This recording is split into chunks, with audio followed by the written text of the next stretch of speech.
Welcome to Jimbo's Garage. Good afternoon, everyone, and welcome back to Jimbo's Garage. Well, we've got a good project for us here today. We're going to be making a pallet jack ramp. And we're going to be replacing an existing ramp that's about 4 feet wide and 4 feet long. And I got to say, it's seen its last day. They no longer can get a pallet jack up this ramp.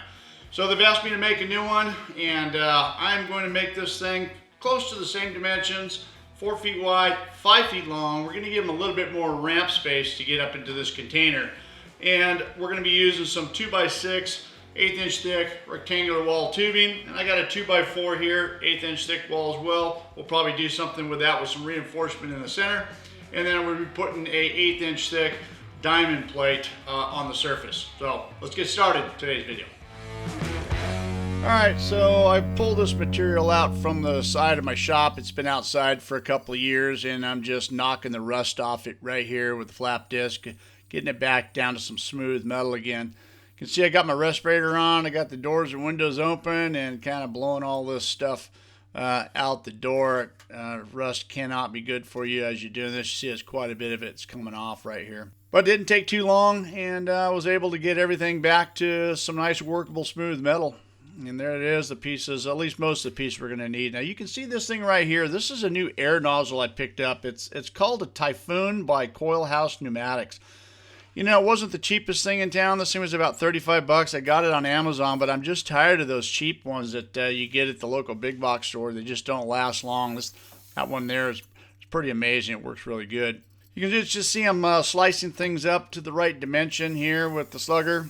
And once I get everything all lined up right here, this is the rectangular tubing, and what I'm going to do is just slice them right in half on a diagonal, and that's going to actually give me 2 pieces out of one, and that's going to work out perfect for what I'm going to be using it for. You can just see I'm just taking the Microcut 875 SE right here, handheld plasma torch, and it just cuts through this like butter. It's working out really good. And just flip it over and just repeat the process on this side. Get everything clamped down on the welding table right here and just rip right through it. And just like that, got 2 pieces. Perfect. You know, a couple things I noticed when I was slicing it up, you can see the end starting to cave in a little bit right there. And we're going to take care of that here in a little bit later on in this video. You'll see how I'm going to do that. I'm just going to spread it a little bit open with some 2-inch wide plate and weld it in there. That's going to solve that problem. Well, I got my 4 pieces cut right there, and that's the first step, and that worked out pretty good. And so this is some 6-inch by 1/8-inch flat plate stock or bar stock, whatever you want to call it, and I'm slicing it up into 2-inch sections right here, and this is what's going to serve for end caps on the tubing, plus those dividers that I was talking about earlier. Just going to spread that tubing apart. So you can just see that I'm just welding them around all the way around the outside of the tubing to create a solid tube, if you will. I just didn't want to have any open ends to allow for, you know, any water to get inside or any kind of rust to form like that. It's always nice to have a nice solid piece and weld it up nice and clean. Makes for a good project. You can see right here, I'm just putting in those dividers, and that's going to spread that up back where it needs to be, back to its original state right here. And I'm putting 4 of them in, you know, 1 on either end, and then equal spacings in the center. And those are actually going to work as the support for the side supports that I'm going to be putting in this a little bit later on. Just tack everything in so it doesn't move around, and then just start welding everything out. You know, I get a lot of guys say, "Hey, why didn't you wear a glove on your your gun hand there?" You know, I know it's a bad habit of mine, and I do it all the time. Or for that matter, not even wearing sleeves when I'm doing some welding. You know, it is just a bad habit. But I like to be able to feel the trigger of the gun, and when I get a glove on, and sometimes you know, you just don't have that dexterity that you have, or just you know, your hand, your finger, and I need to be able to start and stop the trigger accurately, and I don't know, that's why I do it. I know it's not a good habit to get in, but yeah, hopefully I'll be able to change that up a little bit, because it's not good for me, and I realize that. Well, we're just moving along right here, welding everything in. You can see how that I've got everything supported evenly there, and I got a game plan how everything is going to come together, I hope. And once I got those in, I just wanted to do some grinding and get everything smoothed up as nice and smooth, as flat as I can. Had a little accident right here. I knocked the grinder off the welding table onto the ground, and you know what? It's a Walter, and I thought maybe I busted that thing. It's my favorite angle grinder, but it didn't even phase it. And right back up on the table and ready to go again. Just cleaning everything up here, just getting everything ready to go. I just like to, before I start moving from one phase to the next phase on a project, I just like to complete it as best I can. And to me, you know, grinding everything right now and getting everything, each piece nice and perfectly smooth is just one step forward on a good assembly process. And I'm just laying them out right here. Got the old speed square and divided everything up. You can just see how everything is starting to come together right here. Using the fab block squares and the clamps to the welding table.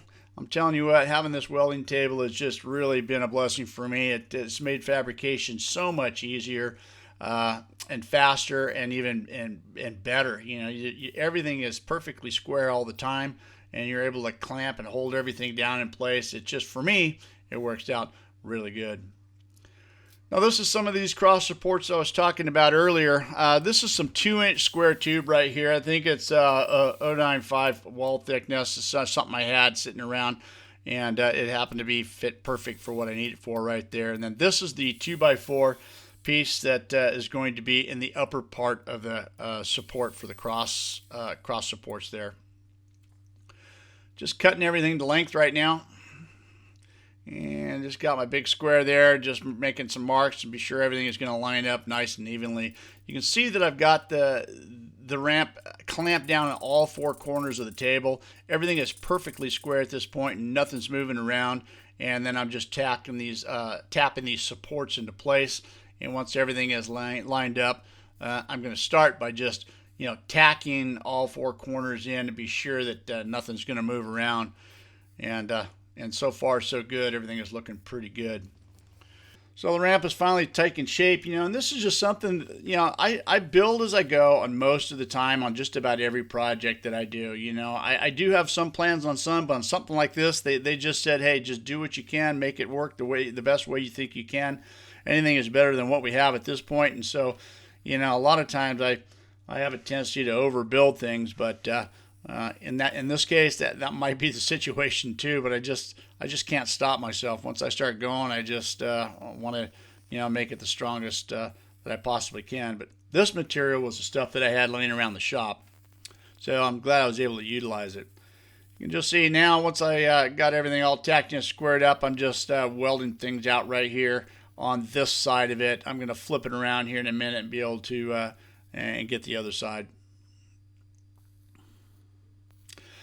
And I'm operating off the ProPulse 200 right here, and a lot of guys ask me what I like my settings at. This particular one, I'm running about 270 inches a minute and about 20.5 volts, 035 wire, and that seems to be the good setting for what I was using right here. It seemed to work pretty good.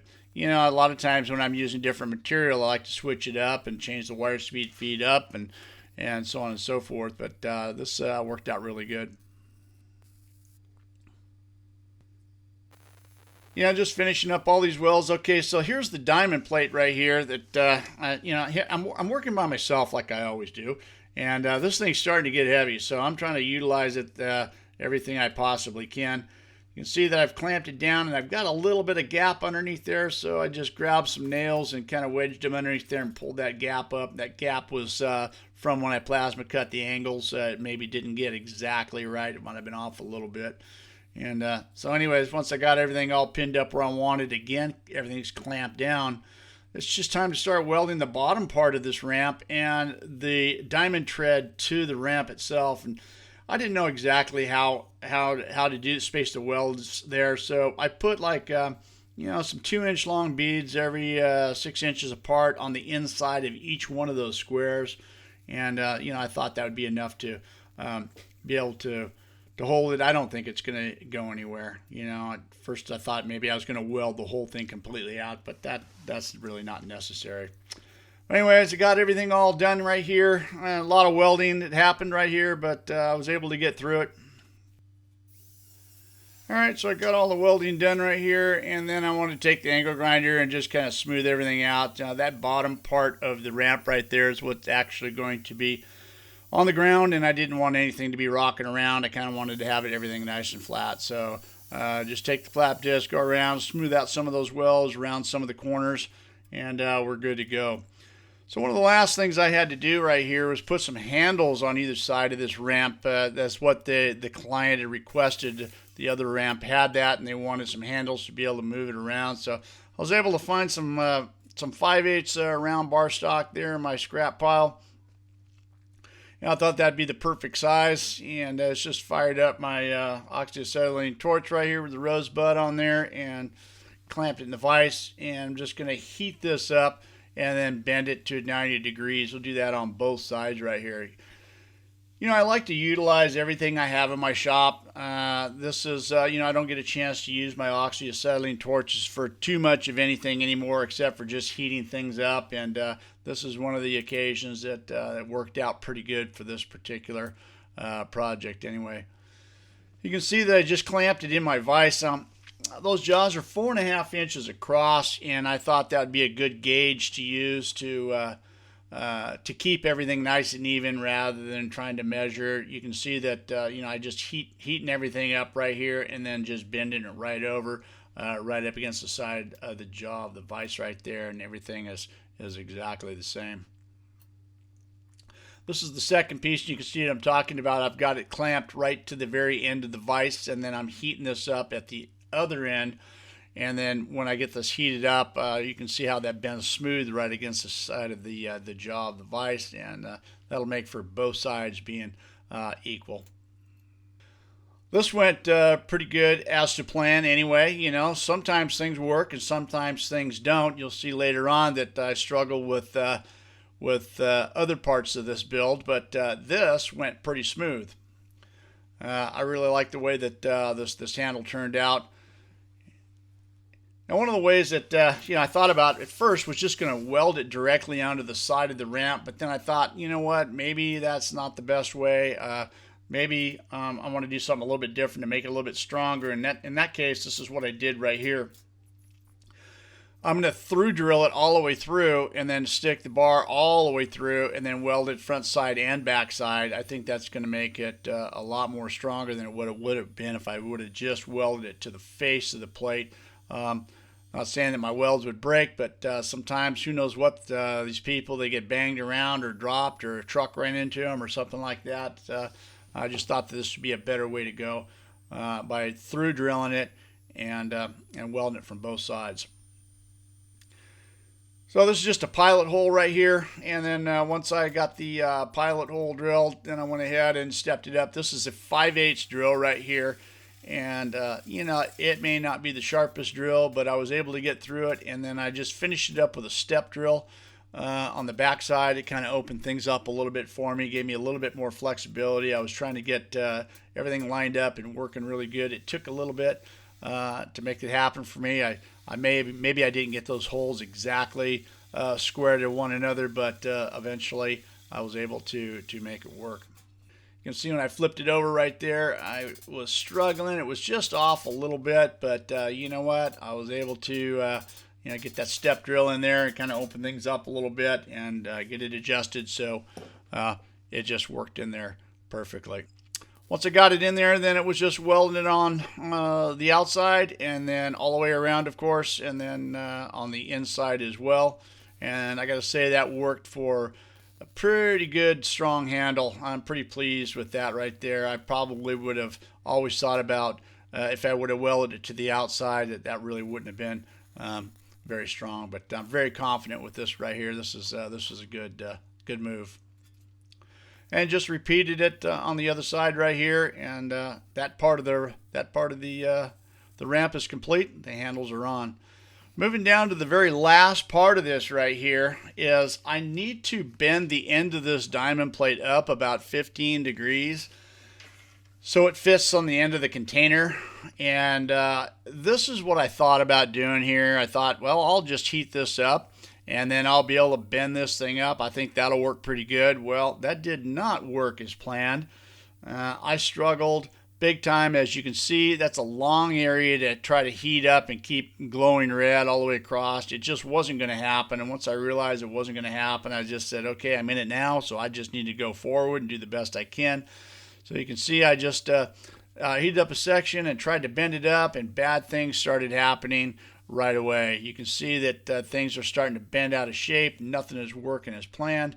So I tried to do everything I could. You can see I clamped in a piece of 1/4 inch by I think that's 2.5 inch wide flat bar stock, and then I'm going to try doing it this way, and hopefully this is going to work out a little bit better. And ultimately it does. I ultimately get the thing bent up, but it took a lot of time for me to do that, and it wasn't as consistent. Did not work as planned, but you know what, you can always fix anything. So in that case, that's what I did right here. Once I got everything bent up in the position and the right angle, and I was able to just bang everything down and straighten it out, all in all, it turned out pretty good. It may not have been the best way to do it, but ultimately the finished product turned out pretty good.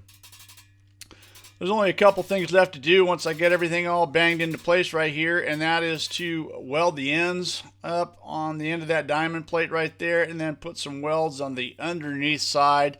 I just wanted to go on the underneath side about 2 or 3 inches long, about every 6 inches apart, and that took care of that. This project overall was a great project. It took about 2 or 3 days. You might have seen the clothes change there over a period of days there. But it turned out pretty good. It was a great little project. I hope you guys enjoyed this video. Thanks for watching. Don't forget to check out my website at JIMBO'sGarage.com. Follow me on Instagram. Check us out on Facebook. See you guys next week.